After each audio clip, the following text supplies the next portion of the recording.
मैं doctor TR. Yadav child specialist हूँ और पिछले 10 वर्षों से बच्चों के विकास से संबंधित समस्याओं को देख रहा हूँ और इसी से रिलेटेड एक समस्या है जिसे कहते हैं सेरेब्रल पैल्सी और 6 अक्टूबर को वर्ल्ड सेरेब्रल पैल्सी डे मनाया जा रहा है।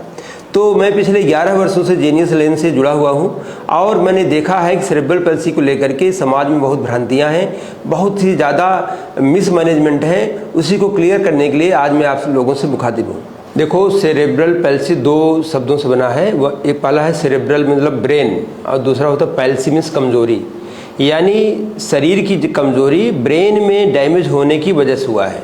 सेरेब्रल पैल्सी का यही मतलब होता है। और यह जब ब्रेन डेवलप हो रहा होता है, यानी गर्भ में या बच्चा पैदा हुआ उसके बाद या अगले 1-1.5 साल तक, जब तक ब्रेन बहुत तेज़ी से फैल रहा होता है, उस समय ब्रेन को किसी वजह से नुकसान हो गया, उसकी वजह से ब्रेन कंट्रोल नहीं कर पाता है हमारे शरीर को और इसलिए शरीर में कमजोरी आ जाती है। इसी कंडीशन को सेरेब्रल पैल्सी कहते हैं। सर, जैसा कि आपने बताया कि ये जो बीमारी है नवजात शिशुओं में होती है, तो क्या ये क्यूरेबल है, इसका इलाज संभव है या नहीं है? तो देखिए क्या है, हमारे यहाँ ये बहुत लोग परेशान रहते हैं कि क्योर कर देना है। समझना चाहिए कुछ बीमारी कंट्रोल किया जाता है, कुछ बीमारियों के साथ रहना सीखना चाहिए। कुछ बीमारियाँ क्योर हो भी जाती हैं, जैसे देखिए निमोनिया हो गया, डायरिया हो गया।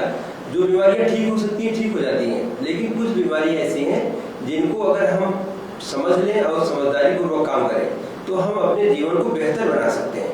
एग्जाम्पल के तौर पे जैसे आप डायबिटीज ले लीजिए, तो डायबिटीज का मरीज अगर सोचे कि नहीं मुझे इसे ठीक कर देना है, तो वह तमाम तरह की दवाइयाँ खाता है और अंततः उसके कई अंग भी डैमेज हो जाते हैं। लेकिन जो लोग इसको समझते हैं कि डायबिटीज क्योर करने वाली बीमारी नहीं है, केवल कंट्रोल किया जा सकता है, तो पूरा जीवन भी जीते हैं। इसी तरह से सेरेब्रल पैल्सी जो है यह केवल एक मैनेजेबल है, इसको मैनेज किया जा सकता है, एक बेटर लाइफ मिल सकती है इसमें। सर, ये जो बीमारी है सेरेब्रल पैल्सी जिसको कहते हैं, जो ये दिमाग पे प्रभाव डालती है, तो क्या ये बच्चे जो इससे प्रभावी होते हैं वो सामान्य स्कूलों में पढ़ सकते हैं या नहीं पढ़ सकते?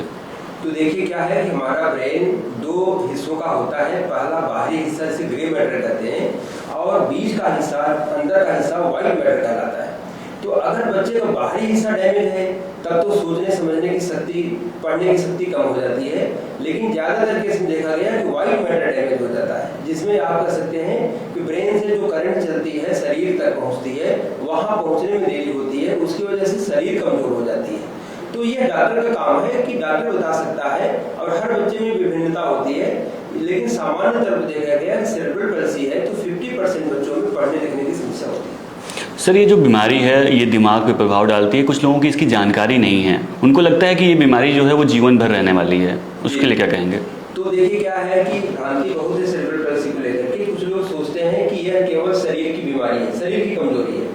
समस्या यह है कि ये शरीर कमजोर इसलिए हो गई है, ब्रेन जब डेवलप हो रहा था माँ के गर्भ में या पैदा होते समय या अगले 1-1.5 साल तक जब तेजी से दिमाग डेवलप हो रहा होता है, उस समय या तो दिमाग को ऑक्सीजन नहीं मिला या बैक्टीरिया इन्फेक्शन हो गया या उसको ऑक्सीजन नहीं मिला या ग्लूकोज नहीं मिला, कोई भी ऐसी प्रॉब्लम हुई दिमाग को जिसकी वजह से उसको नुकसान हो गया और उसकी वजह से शरीर कमजोर हो गई है।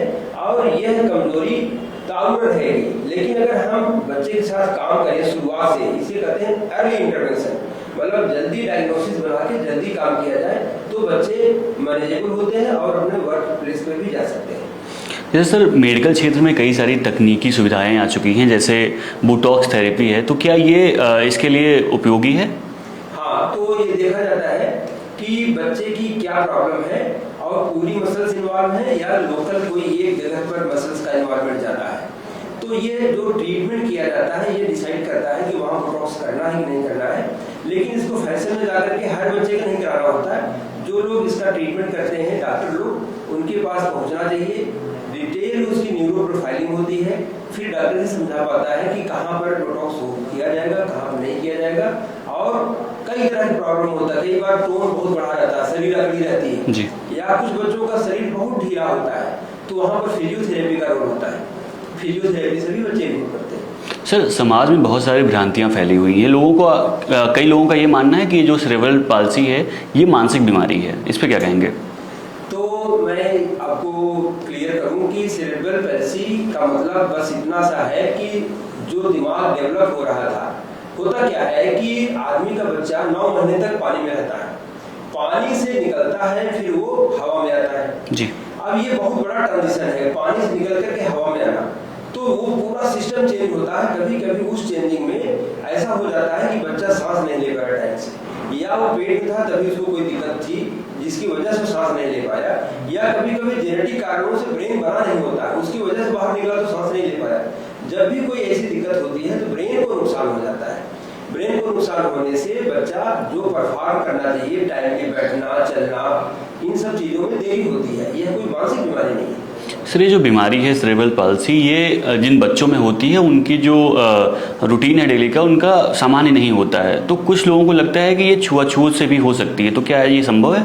हाँ, तो जैसा मैंने बताया सेरेब्रल पाल्सी छुआछूत की बीमारी नहीं है, और यह कोई जो है ऊपरी चक्र का चक्कर नहीं है। लोग सोचते हैं कि कोई बाहर से कुछ कर दिया है, ऐसा नहीं है। मैंने आपको बताया सेरेब्रल पाल्सी का मतलब होता है ब्रेन को नुकसान हुआ है, डैमेज हुआ है ब्रेन, या तो उसको ऑक्सीजन नहीं मिला है या उसको ग्लूकोज नहीं मिला है।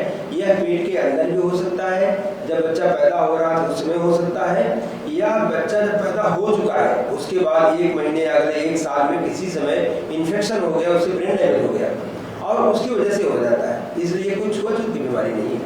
सर, ऐसे बच्चे जो सेरेब्रल पाल्सी से ग्रसित हैं, ये इनकी मानसिक स्थिति कैसी होती है, पढ़ाई में कैसे हो सकते हैं? अगर देखिए, बच्चे जो सेरेब्रल पाल्सी होते हैं बिल्कुल हम आप जैसे ही होते हैं जी। बस उनकी कमजोरी ये होती है कि उनकी मांसपेशियां उस तरह से काम नहीं कर पाती जैसे करना चाहिए। तो ये सामान्य जनमानस को ये समझना चाहिए कि जैसे कोई पौधा है बहुत कम केयर मांगता है जी, उसको आप ऐसे फेंक दो बाहर तो उग जाता है। जी। कुछ पौधे होते हैं उनको ज्यादा केयर की जरूरत होती है। तो जो सेरेब्रल पाल्सी के बच्चे हैं उनको थोड़ा सा ज्यादा केयर की जरूरत होता है, ज्यादा मदद की जरूरत होती है। यहाँ पर हमें उन बच्चों पर दया न करके उनकी नीड को समझना चाहिए और वह उनकी नीड को प्रोवाइड करना चाहिए। अगर टाइमली इनकी डायग्नोसिस हो जाए और जल्दी से जल्दी इनकी इंटरवेंशन शुरू कर दिया जाए तो बच्चे मैक्सिमम अपने टारगेट पर पहुंच जाते हैं, पढ़ाई भी कर सकते हैं और अपना डे टू डे जो एक्टिविटी होती है सब कर सकते हैं। सर, ये जो बीमारी है सेरेब्रल पाल्सी, ये इसकी सबसे बड़ी भ्रांति ये है कि समाज में लोग कहते हैं कि ये माता पिता के कर्मों का फल है या किसी पूर्व जन्म का पाप है, तो इसको क्या कहेंगे आप इस पे? हाँ, ये देखा गया है कि जब किसी के बच्चे को प्रॉब्लम हो जाती है तो दूसरे लोग ये कहते हैं कि इनको जो है कोई श्राप मिला हो गया पिछले जन्म का है, और जब उनकी खुद बच्चे को हो जाता है तो वो कहते हैं कि नहीं ये कर्मों का फल होगा। इन सब चीजों पर नहीं पढ़ना चाहिए। साइंस ये कहती है कि पूरी शरीर हमारी ब्रेन से कंट्रोल होती है, पूरी शरीर। हम सुनते भी हैं तो ऐसा नहीं लगता कान से सुनते हैं, कान की आवाज जब ब्रेन में एक पर्टिकुलर एरिया में जाती है तब हम समझ पाते हैं कि हमने क्या सुना। उसी तरह आँख से जो इंफॉर्मेशन जो रोशनी जा रही है वो हमारे दिमाग के पिछले हिस्से में पहुंचती है, तो हमारा ब्रेन बताता है कि हम लाल देख रहे हैं, पीला देख रहे हैं, हरा देख रहे हैं। तो टोटल ब्रेन की ये बनावट ऐसी बनी है, ब्रेन में डिफरेंट एरिया डिफरेंट काम करते हैं। उन जगहों पर कहीं भी अगर नुकसान होता है तो सेरेब्रल पाल्सी हो जाता है। इसमें कर्मों का या कोई पूर्व जन्म का इसका कोई निर्धारण नहीं। अच्छा सर, ये जो बीमारी है सेरेब्रल पाल्सी, ये कुछ लोगों का ऐसा मानना है कि जब बच्चे छोटे हैं तो उनमें बीमारी है और वो बड़े जब हो जाएंगे तो ये बीमारी अपने आप खत्म हो जाएगी। ये बहुत बड़ी भ्रांति है। सेरेब्रल पाल्सी के बच्चे जब पहुंचते हैं तो कई बार लोग ये बोल देते हैं कि नहीं छोटा बच्चा है तो कोई बात नहीं, धीरे धीरे जब बच्चा बड़ा हो जाएगा तो ठीक हो जाएगा। ये बहुत बड़ी भ्रांति है। और आपको बताऊं कि हमारे ब्रेन में बोला जाता है न्यूरोप्लास्टिसिटी एक शब्द है, यानी बच्चे का ब्रेन बदल सकता है, उसके जो पाथवे बन रहे हैं वो बदल सकते हैं अगर उसके एनवायरनमेंट को बदल दिया जाए। बच्चे के साथ एक्शन कैसा हो रहा है उसको अगर हम संयोजित कर दें, संयमित कर दें तो एक प्रॉपर ब्रेन बन सकता है। लेकिन वह बनने का जो अवधि है 6 से 8 साल है, उस दौरान अगर हमने सही से काम नहीं किया तो बच्चा अल्टीमेटली डिसेबल्ड ही हो जाता है। सर, तो ये बहुत जरूरी है कि बच्चे को छोड़े नहीं, उस पर काम करने की आवश्यकता है। सर, ये जो बीमारी है सेरेब्रल पाल्सी, इसमें फिजियोथेरेपी जो है वो किस प्रकार से लाभ दे सकती है? फिजियोथेरेपी बहुत ही अच्छे से काम करती है, बशर्ते बस फिजियोथेरेपिस्ट को ये पता हो कि बच्चे का अगर टोन बढ़ा है, टाइटनेस है मांसपेशियों में, तब किस तरह की फिजियोथेरेपी करनी है। और अगर बच्चे का टोन कम है, बच्चा बिल्कुल ढीला हो रहा है, उस दौरान कौन सी फिजियोथेरेपी करनी है। अगर यह क्लियर रहे और हाइपरटोनिया जिसका टोन बढ़ा है उसकी फिजियोथेरेपी अलग हो, जिन बच्चों का टोन कम है उसकी फिजियोथेरेपी अलग हो, तो बच्चे डेफिनेटली फिजियोथेरेपी से बहुत अच्छे से इंप्रूव करते हैं। सर, जिनके बच्चे इन बीमारी से ग्रसित हैं समाज में, उनके लिए आप क्या कहना चाहेंगे? उनके लिए उनको क्या करना चाहिए? हाँ, तो सेरेब्रल पाल्सी से जो ग्रसित बच्चे हैं उनके लिए मैं समाज से कहूँगा कि हमें यूनाइट होना चाहिए, हमें सहयोग करना चाहिए और बच्चों पर दया नहीं करनी है, न उनके माँ बाप पर दया करनी है। हमें ये समझाना है और सहयोग करना है और उनका पेरेंट्स का आत्मबल बढ़ाना है कि ये कोई पूर्व जन्म की घटना या कोई पाप का फल नहीं है। ऐसा कभी कभी हो जाता है, हमको मिल करके बच्चे को सहयोग वाली दृष्टिकोण रखनी चाहिए और उसको वैसा वातावरण प्रोवाइड करना चाहिए जिससे कि ब्रेन अपनी ऑप्टिमम डेवलपमेंट पर पहुंच सके। जी सर, ये जो बीमारी है इसमें अगर लापरवाही करते हैं माता पिता तो ये कितनी खतरनाक हो सकती है? हाँ, तो सेरेब्रल पैल्सी में अगर ये दृष्टिकोण अपना लिए कि नहीं ये बड़ा होकर ठीक हो जाएगा तो इसके बहुत भयानक परिणाम होते हैं। कई बार बच्चों में टोन इतनी ज्यादा बढ़ जाती है, बच्चों का हाथ पैर बिल्कुल अकड़ के ऐसे स्ट्रक्चर बन जाते हैं। कई बार उनके जो है पैर की जो मसल्स होती हैं बिल्कुल बाहर निकल जाते हैं, डिसलोकेशन हो जाता है या स्पाइन इतनी टेढ़ी हो जाती है, बच्चा बिल्कुल टेढ़ा हो जाता है, टेढ़ा होकर पूरा जीवन बिताता है। तो इसके कॉम्प्लिकेशन बहुत है। तो सेरेब्रल पैल्सी का मेन जो मैनेजमेंट का गोल है वो यही है कि इससे होने वाले जो कॉम्प्लिकेशन है, जो परेशानी होने वाली है लॉन्ग टर्म में, उसको रोक दिया जाए। तो सर आपका मानना ये है कि इस बीमारी से घबराना नहीं है, इसका इलाज कराना है? बिल्कुल, इस सेरेब्रल पैल्सी अगर बच्चे को है बिल्कुल ना घबराएं, जितने जल्दी हो सके उसका ट्रीटमेंट कराएं और अगर जितने जल्दी डायग्नोसिस होता है, जितने जल्दी बच्चे को एक इन्वायरमेंट मिलता है, सहयोग का स्टिमुलेटिंग इन्वायरमेंट मिलता है, टाइमली फिजियोथेरेपी शुरू हो जाती है, तो ये बच्चे अपने ऑप्टिमम लेवल तक पहुंच जाते हैं। इसको क्योर करने की जरूरत नहीं है, यहाँ पर केवल हमें कंट्रोल करना। सेरेब्रल पैल्सी की जो कॉम्प्लिकेशंस हैं, जैसे मैंने बताया कि हिप का डिसलोकेशन हो जाना, रीढ़ की हड्डी का टेढ़ा हो जाना, स्ट्रक्चर हाथ पैर का कड़क हो जाना, कोई कुछ न कर पाना, इन सब चीजों को रोका जा सकता है। सर क्या आंकड़े हैं इस बीमारी के अभी तक, कुछ आप बता सकते हैं? आंकड़े देखिए, इस आंकड़ों को देखा जाए तो कुछ लोग कहते हैं कि भारत देश में बहुत लापरवाही है, इस वजह से ऐसा हो जाता है जी। लेकिन मैं बताऊं कि पश्चिमी देशों में भी ये हो जाता है। पश्चिमी देशों में भी ये देखा जाए सेरेब्रल पैल्सी हो जाता है। तो यहाँ पर लापरवाही नहीं है, यहाँ पर ये देखना है कि एक बहुत बड़ी घटना हो रही है कि कोई एक जीव है, बच्चा है जो पानी से हवा में आ रहा है, इतना बड़ा ट्रांजिशन हो रहा है, उस दौरान कोई भी कमी ब्रेन की बनावट जेनेटिक वजहों से नहीं है तो भी हो सकता है, या प्लेसेंटा जहां से उसको न्यूट्रिशन पूरा मिल रहा है उसमें कोई खराबी है तो बच्चे को प्रॉब्लम हो सकता है, या बर्थ कैनाल में बच्चा लंबे समय तक फंस गया, सांस नहीं ले पाया, उसकी वजह से हो सकता है। कई बार अंदर बच्चे ने लैट्रिन पास कर दिया, उसकी फेफड़ा भर गया पूरा, जब बाहर निकला तो सांस ही नहीं ले पाया, उससे हो सकता है।